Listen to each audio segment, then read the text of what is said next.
গল্পের নাম সাহসী পাইলট আর ছোট্ট বিমান।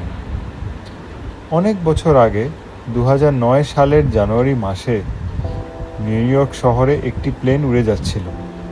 প্লেনটির নাম ছিল ইউএস এয়ার ফ্লাইট 1549।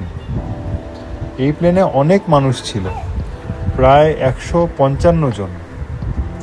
সবাই যাচ্ছিল নতুন জায়গায়। প্লেনটা ঠিক মতোই উঠছিল। হঠাৎ করেই কিছু পাখি এসে প্লেনের সামনে ধাক্কা মারে, মানে বার্ড স্ট্রাইক। সেই পাখিগুলো প্লেনের ইঞ্জিনে ঢুকে পড়ে আর ইঞ্জিন বন্ধ হয়ে যায়। প্লেনটা তখন অনেক উপরে ছিল আর ইঞ্জিন ছাড়া ওরা অসম্ভব হয়ে পড়ে। সব যাত্রী খুব ভয় পেয়ে যায়। ছোট্ট ছেলে মেয়েরা কান্না করতে থাকে।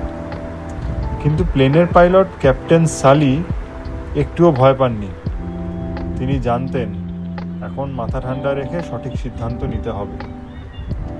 তিনি চারপাশ দেখে বুঝলেন কোনো এয়ারপোর্টে পৌঁছানো সম্ভব নয়।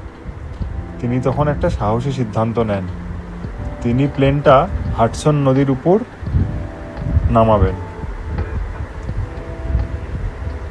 সবার মনে হচ্ছিল এটা অসম্ভব কাজ, কিন্তু ক্যাপ্টেন সালি খুব সাবধানে প্লেনটা নদীর উপর নামিয়ে ফেললেন।